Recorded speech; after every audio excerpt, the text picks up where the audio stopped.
On the outside, Amara and Robert looked like the perfect couple, a beautiful African woman and a wealthy American businessman. To friends and family, it seemed like a love story worth envying. But behind the smiles and the expensive gifts was a secret Amara thought she could keep forever. A secret that would only come to light after the birth of their child. And one simple DNA test that changed everything.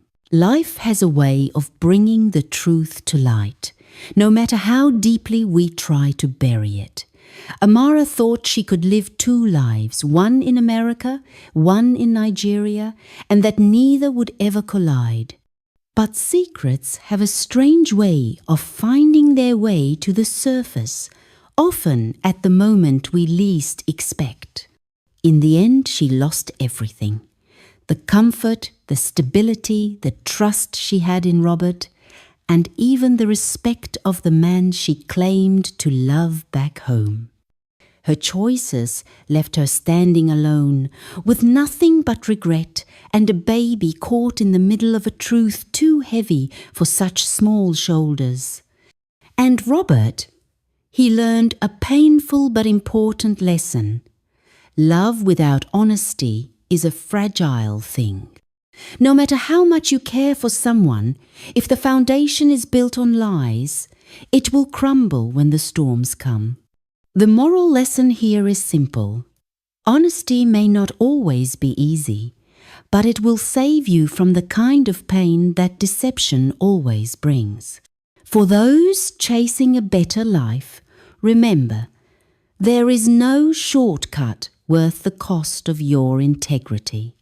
And for those who love, remember, trust is a gift, and once it's broken, it's rarely ever the same again. In the weeks that followed that first meeting at the diner, Robert became a regular. He always asked for a seat in Amara's section, greeting her with the kind of warm smile that could make you forget how tired you were. He'd order coffee, sometimes a full meal, but it wasn't the food that kept him coming back, it was her. They talked about everything. He told her about his business in Atlanta, about the years he spent traveling for work, and about his divorce 5 years earlier. She shared little pieces of her life in Nigeria, the bustling streets of Lagos, her mother's cooking, the laughter of her younger siblings. But there were things she didn't share, like the fact that she was already married to a man named John. John was her first love. They had married young, in a small ceremony in their village. He was handsome, ambitious, and promised her the world. But promises are easier made than kept. His small business was struggling, and when the opportunity came for Amara to travel to the United States, they both agreed she should go. The plan was simple. She would work, save money, and one day they would reunite to build the life they dreamed of. But dreams can change, and America had changed Amara. The struggle of survival had hardened her, and her calls to John became less frequent. She still cared for him, but the distance, both physical and emotional, grew with every passing month. Robert, on the other hand, represented stability and comfort. He never seemed to be in a rush. He took her out to nice restaurants, bought her small but thoughtful gifts, and treated her with a patience she wasn't used to. For the first time since arriving in America, Amara felt seen and valued. She could breathe again. When Robert eventually asked her out on a proper date, she didn't hesitate. They met at a quiet Italian restaurant in the city. Over pasta and wine, she learned that Robert had no children, though he had always wanted them. He said he was looking for someone to settle down with, someone he could build a future with. His words made her heart beat faster, not out of romance, but out of possibility. She could see the pieces falling into place. A marriage to Robert could mean security, financial stability, and most importantly, permanent residency in the United States. The next few months were a blur of dates, weekend trips, and long phone calls. Robert introduced her to his friends, and though some were skeptical of the age difference, they warmed to her charm. She played the part well, the loving girlfriend, attentive and caring. But late at night, when Robert was asleep, she would scroll through her phone, reading old messages from John. Sometimes she would cry. Other times she would feel a sharp pang of guilt. Still, she told herself she was doing what she had to do. Back in Nigeria, John was growing restless. The money Amara sent had slowed down, and rumors began to reach him, whispers that his wife was seeing another man. When he confronted her over the phone, she denied everything, insisting that she was focused on work and paperwork. She promised she would return as soon as she could. John didn't fully believe her, but he loved her enough to hold on to hope. By the time Robert proposed, Amara had already made up her mind. She said yes with a smile that could convince anyone she was in love. The engagement ring sparkled under the diner's dim lights when she showed it to her co-workers. She called her mother with the news, and while her mother congratulated her, there was a hesitation in her voice. Perhaps she sensed the truth that this marriage was more about opportunity than love. In the weeks leading up to the wedding, Robert spared no expense. A beautiful gown, a private venue, even a photographer from out of state. Amara looked every bit the glowing bride, and Robert couldn't stop telling people how lucky he felt. But under that radiant smile, her mind was already calculating the future. Get the papers, save enough money, and return to Nigeria to be with John. On their wedding night, as Robert held her close, she stared at the ceiling, wondering if John was thinking of her. She imagined the life they could have once she returned, free from the struggles they had endured. She told herself she could play the role of a devoted wife for a while longer, just long enough to set her real plan in motion. And so, the first chapter of their marriage began. On the surface, it was bliss dinners, weekend getaways, laughter in the kitchen. But beneath it all was a truth Amara knew she could never let Robert discover. Or so she thought. Married life with Robert was nothing like the struggle Amara had endured before. His home in Atlanta was spacious and tastefully decorated, with a garden she could see herself sipping coffee in every morning. She no longer had to work double shifts at the diner, and for the first time in years she could sleep without worrying about the rent or immigration letters in the mail. Robert was generous, not just with money, but with attention. He would ask about her day, listen to her talk about her family, and even try Nigerian dishes when she cooked them. He laughed the first time he tried her spicy jollof rice, but went back for seconds. His friends, who once raised eyebrows at their relationship, began to accept her as part of his life. But for Amara, this was all part of a carefully crafted performance. She played the role of the perfect wife, attentive, supportive, and grateful. She kept Robert's favorite wine stocked, ironed his shirts for meetings, and smiled at his jokes even when she wasn't in the mood. She knew that in order for her plan to work, there could be no cracks in the facade. Yet late at night, when Robert was asleep, Amara's thoughts wandered thousands of miles away. She would pick up her phone and scroll through photos of John, his wide grin, his strong build, the way he used to hold her. Sometimes they would talk for hours, John asking about her life in America, Amara telling him only what she wanted him to hear. She reassured him that she hadn't forgotten their plan, that she would come back to Nigeria once she had enough money and her residency secured. Then, just 6 months into the marriage, Amara received a call from her cousin in Lagos. Her mother had fallen seriously ill. The news shook her. She cried in front of Robert, telling him she needed to go home and be with her family. Robert, always compassionate, didn't hesitate. "Of course you should go," he said.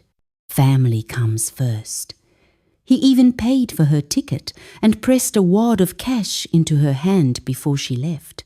When Amara landed in Lagos, the humid air and familiar chaos of the city filled her with nostalgia. She visited her mother, who was indeed unwell, but not as close to death as she had imagined. But it wasn't just her mother she had come to see. John was waiting. Their reunion was intense, years of distance melting away in an instant. They laughed, they argued about her long absence, and then they fell into each other's arms. The passion was still there, maybe even stronger than before. Over the next few weeks they were inseparable. She confided in him about her life with Robert, about how she planned to collect enough from him to start a new life in Nigeria. John was cautious. He reminded her that what she was doing was risky. But Amara brushed off his concerns, convinced she could keep both lives separate. She stayed in Lagos for 3 weeks, splitting her time between her mother's bedside and stolen moments with John. When it was time to return to America, she packed gifts for Robert, handmade crafts, spices, and clothes' little touches that made her seem thoughtful and loving. At the airport, John held her close, reminding her of the life they had promised each other. She promised again to return for good. Back in Atlanta, Robert greeted her at the airport with flowers. He was full of questions about her trip, and she answered them all with a mix of truth and carefully placed lies. Life slipped back into its familiar rhythm: dinners, laughter, quiet evenings. But something had changed. Just weeks after her return, Amara began to feel different. Tired, nauseous, emotional, a pregnancy test confirmed it she was expecting. Robert was overjoyed. He told his friends, bought baby clothes, and even started looking at bigger houses. Amara smiled and played along, but in the back of her mind, a small voice whispered a terrifying question. What if the baby wasn't Robert's? She pushed the thought away. After all, she had been intimate with Robert too. Maybe the timing would work in her favor. She convinced herself it didn't matter once the baby arrived and her plans were complete. She would be gone. But deep down, she knew the truth could not be hidden forever. The news of the pregnancy spread quickly among Robert's friends and family. They were genuinely happy for him. Some even said they hadn't seen him this excited in years. Robert, who had quietly longed to be a father again, started making big plans. He picked out names, repainted one of the bedrooms in soft pastel colors, and spent his weekends assembling furniture for the nursery. Amara played her part well. She went to doctor's appointments, let Robert fuss over her diet, and posted smiling photos on social media of her growing belly. To anyone looking from the outside, she was a happy, glowing mother to be, loved and cared for by a doting husband. But inside, Amara lived with a quiet, gnawing fear, the kind that creeps into your thoughts in the middle of the night and won't let you sleep. It wasn't just the fear of Robert finding out. It was the fact that every time she looked in the mirror, she saw not just her own reflection, but John's truth. The timing of her trip to Nigeria and the conception left very little doubt in her mind the baby was most likely John's braid. She thought about calling him, about telling him, but she decided against it. John was already counting on her return, and she didn't want to risk complicating her plan. As far as Robert was concerned, this was his child, and she intended to keep it that way for as long as possible. As the months passed, Robert's friends began to notice subtle things about the couple. They couldn't quite put their finger on it, but there was a guardedness about Amara, as if she were always holding something back. Robert dismissed their concerns. He loved his wife and refused to believe anything was wrong. Still, a seed of doubt began to take root in his mind, not because of anything Amara said, but because of what she didn't say. She never spoke much about her trip to Nigeria beyond vague comments about her mother's health. She avoided showing Robert certain photos she had taken there, and once, when Robert casually mentioned wanting to visit Nigeria with her someday, she changed the subject so quickly it felt unnatural. The baby arrived on a rainy night in early spring. Robert was there in the delivery room, holding Amara's hand, whispering encouragement. When the baby's first cries filled the air, he felt an overwhelming rush of emotion. He took the tiny bundle in his arms and thought, "This is my family." But as the weeks went by, Robert began to notice small details: the shape of the baby's eyes, the curve of the jaw, features that didn't quite match his own. At first, he brushed it off. "Babies change quickly," he told himself. But the comments from others began to chip away at his certainty. One friend joked that the baby looked nothing like him. Another asked if there was any African family resemblance on Amara's side. Robert tried to ignore it, but the doubts grew. He found himself staring at the baby for long stretches, comparing tiny features to his own in the mirror. He noticed Amara seemed tense whenever he did this. Once, when he asked who in her family the baby most resembled, she gave a vague answer and quickly changed the topic. One night, long after Amara had gone to bed, Robert sat alone in the living room, scrolling through his phone. He came across an article about at-home DNA test kits. The thought made his stomach tighten. Part of him felt guilty even considering it, but another part, the part that wouldn't rest, told him he needed to know. The next day, without saying a word to Amara, Robert ordered a test kit. When it arrived, he waited until Amara was out running errands before swabbing the baby's mouth and sealing the envelope. He dropped it in the mailbox on his way to work, telling himself it was probably unnecessary, but that he had to put his mind at ease. The waiting was the hardest part.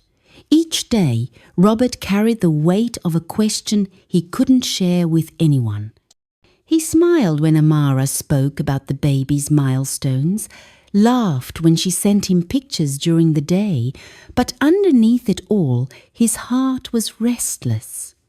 When the email finally arrived with the test results, Robert sat frozen for a full minute before opening it. The words stared back at him in black and white. Probability of paternity, 0%. In that moment, something inside him broke. His hands shook as he closed the laptop. For a long time, he just sat there in silence, the hum of the refrigerator the only sound in the room. Then, without a word, he stood, walked to the nursery, and looked down at the baby sleeping peacefully. His chest ached with a mixture of love, betrayal, and disbelief. Robert knew he couldn't keep this to himself. That night, when Amara came into the living room, he was waiting for her. His voice was calm, but his eyes told a different story. "Amara," he said slowly, "there's something we need to talk about." Amara froze where she stood. The way Robert was looking at her made her stomach tighten. She forced a smile and asked, "What is it?" Robert didn't smile back. He leaned forward, elbows resting on his knees. "I did a DNA test," he said quietly. The words hit her like cold water. For a second, she thought she had misheard.